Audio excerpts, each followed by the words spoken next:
I only spend £30 a week on food for myself. I'm gonna show you exactly how I do it, and we're gonna go through a real life example too. So what I do, I'm gonna split this into 3 basic sections. The first is before you go food shopping. The second is during the shop, which has the most tips in it. And then some extra little tips after the shop when you're at home, and those things you can do to make your money last a little bit longer. And then we'll cycle back round so that you can do it every week consistently and not go over budgets.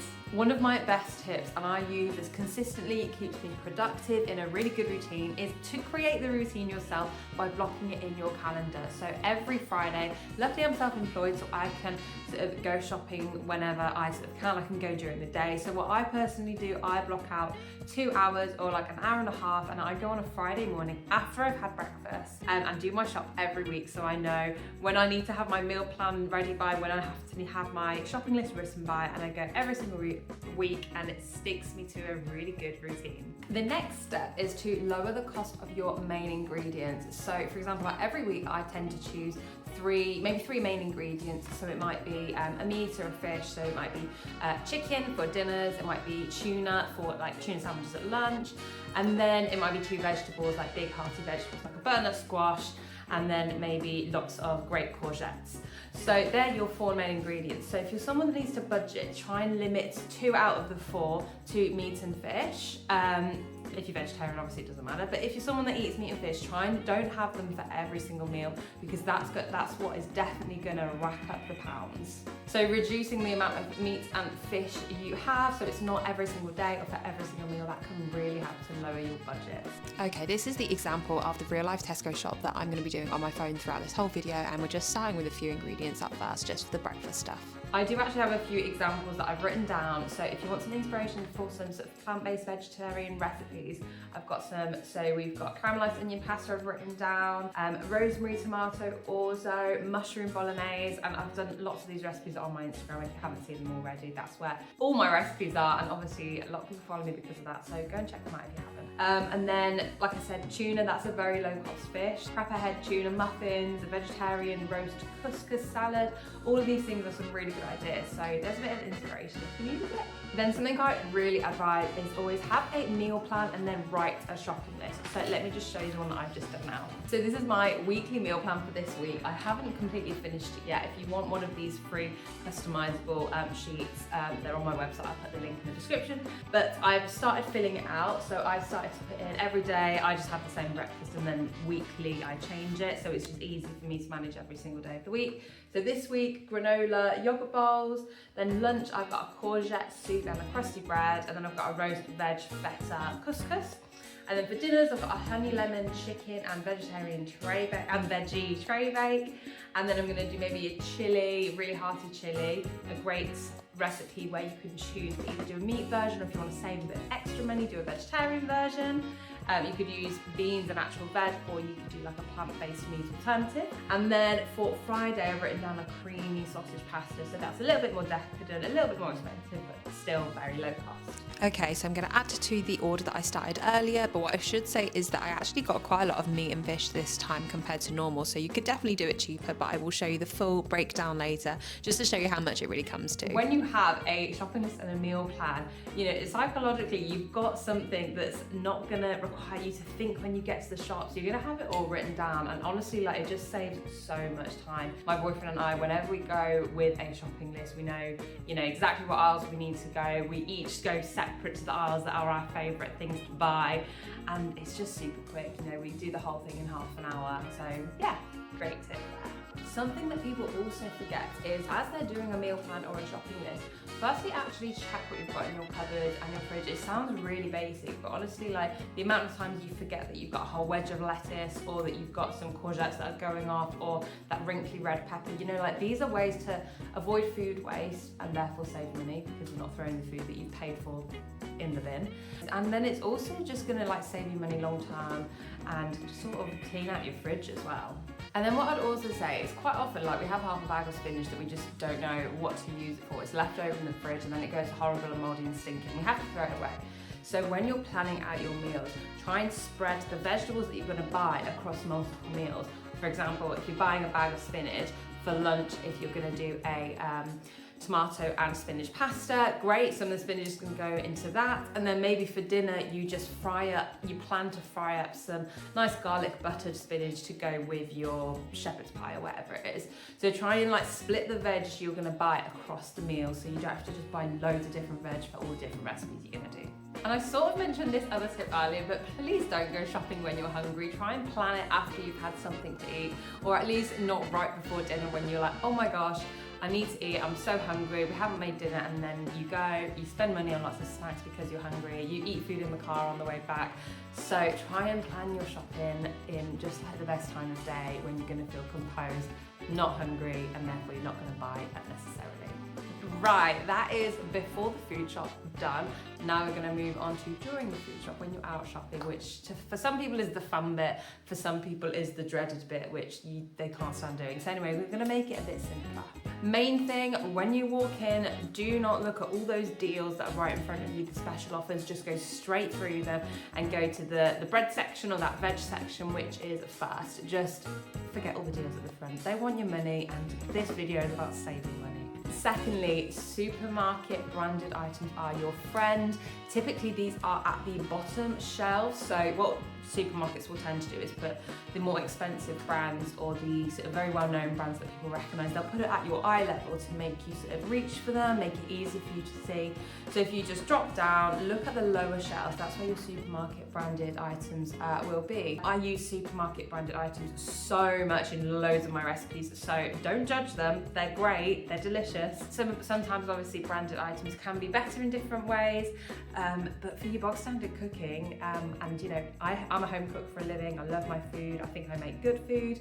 Yeah, don't disregard them. So look at those lower shelves. Now, I am not a parent, so parents, if this is sort of not what is right, then please correct me. However, a lot of people say taking children with them for big shops is a nightmare, and I very specifically remember when my parents used to take us for a big food shop, they would just hate it. We'd be running around trying to grab sweets and crisps and fizzy drinks and all this stuff. We'd be putting in the trolley, you know, when like our parents weren't looking, and then they'd just see it on the till at the end when they've already paid for it. So a recommendation I would say is if you have children, try and maybe just do online orders. They're great. All the major supermarkets do it, I believe. Don't think Lidl do, but all the other ones I think do. And yeah, they're really easy to do. You obviously do have to pay for like a delivery fee, but for some of you it might be worth removing that extra stress of taking your children shopping. And also, if you do online orders, you can use things like Top Cashback. So I use Top Cashback, and you just get like a few pounds or a percentage of your shopping back. So then you're saving, you know, it could be £1, £2, £3, however much it is every single time you shop. So I do that. I do actually have a referral code as well. So this is not sponsored by Top Cashback or anything like that. And I've not worked with them, but it is a referral link. So I should tell you that I earn something from the referral link. But anyway, you'll benefit from it. So if you do want that, you can get a Chrome extension. So every time you order online, it pops up and you get the money back. So if that's useful, I will pop the link in the description too. And loyalty cards. The number of times people don't bring loyalty cards, or they, for example, just haven't signed up for them. Most of them are I think all of them are actually free to sign up. And you know, you just get a reduced price. It's better than paying the full price, you know, even if it's just 10, 20, 30p off. They do really add up over time, so definitely do that. So obviously for Tesco, it's your club card. For Sainsbury's, it's your Next card. For if you go to M&S, then they have a Sparks card. So, you know, go and have a look, sign up. There are also apps as well. So like Lidl has the Lidl Plus app. So yeah, good tips. You can also get little freebies every week or every so often. Definitely from Lidl, they give you like a sweet treat every so often. So yeah, that's pretty good. So moving on, you've done your shop, you're on the way home. Now you've got to somehow get cooking, sort yourself out, sort your shopping out. So now we're moving on to the third section, which is after the food shop or when you're cooking. So my boyfriend Lewis is probably gonna hate me for saying this. However, what I would recommend if you're trying to sort of make your budget last a bit longer, serve smaller portions. Now there is reason to this, potentially what you might think is madness. But firstly, smaller portions, you can always have extra, right? So you can always go for seconds if you're hungry, that's fine. But what often happens, and you know, this I've happened my whole life, is that you serve the portion that's just slightly too big. You either eat the whole thing, you feel too full, therefore therefore you didn't need as much and the food could have lasted a bit longer.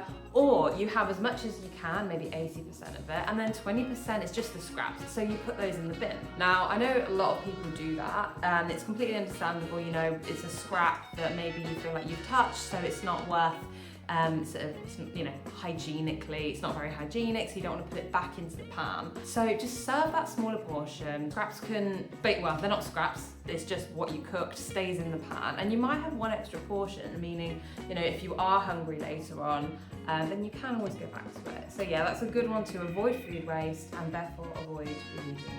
Another tip, you probably already do this already, but freezing portions. The vast majority of recipes that I make, at least, can be frozen, especially batch cooked ones, your typical dinners. The things that don't usually freeze well are things like leafy greens, so your salads, you know, you can't really freeze those. They do just wilt and go really horrible in the freezer. But most of your bulked out lunches and dinners you can. Again, if you want some inspiration, I have so many recipes on my Instagram, my other platforms. There are some YouTube shorts as well, but most of them are on the other platforms. Tub up your batch portions. I do actually have some food storage boxes that I have used for years.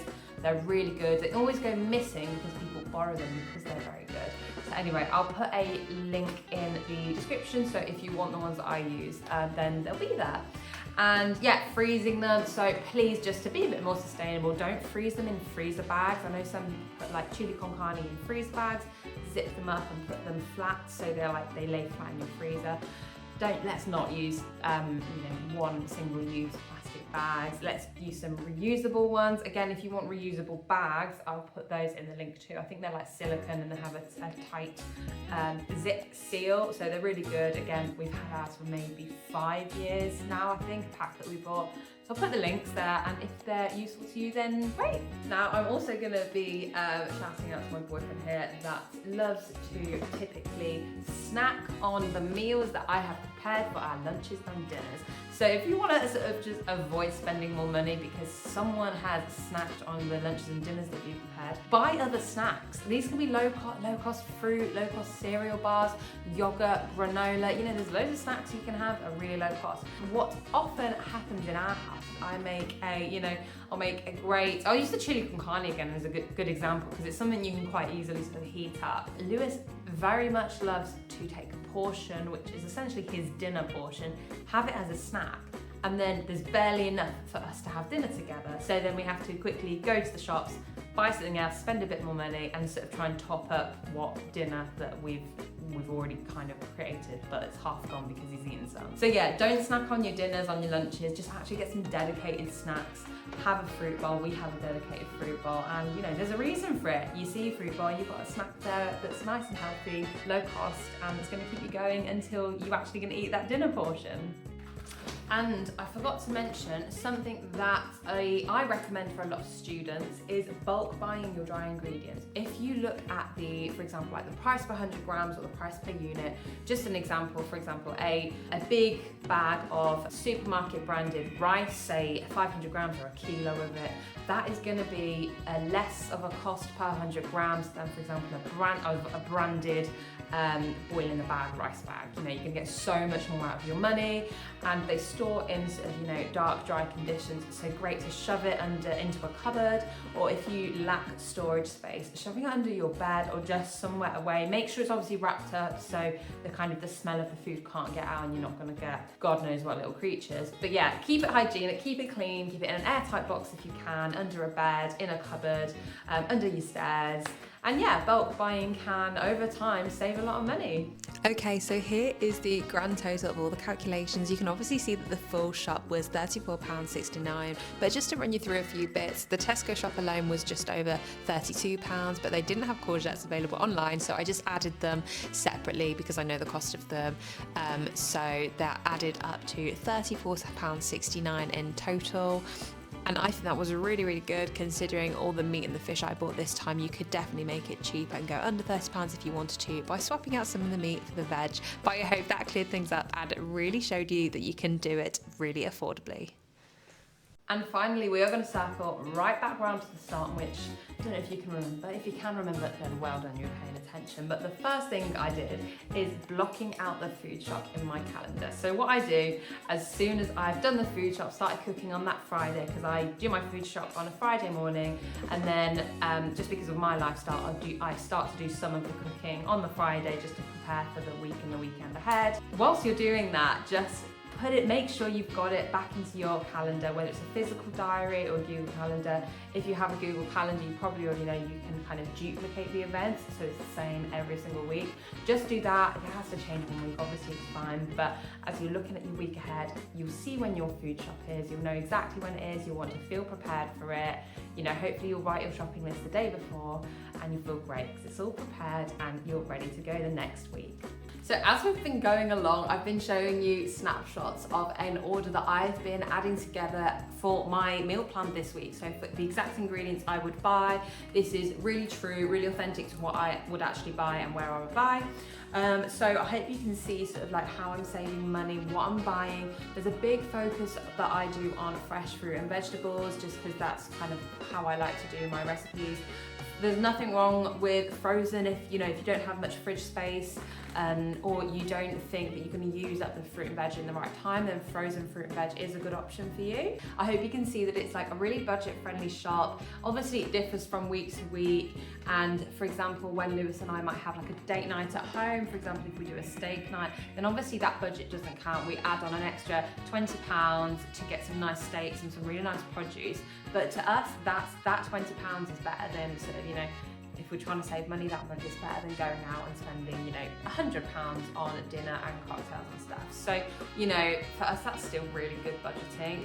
And yeah, I did another how to meal plan video, which I think people found really useful. It takes you through the step-by-step process of all the recipe ideas I have. There's a big bunch of them in the description and screenshots throughout to give you some ideas if you're stuck with like food ideas and you just want to sort of be given some. Obviously adapt them if you want as well. All the recipes that I do are on my Instagram, TikTok, blah, blah, blah, all those other things that you know how to get to. And yeah, if you did enjoy it, I'd love it if you could subscribe, because it shows me that you still want this kind of content, that it's useful, and I can keep making them just like this.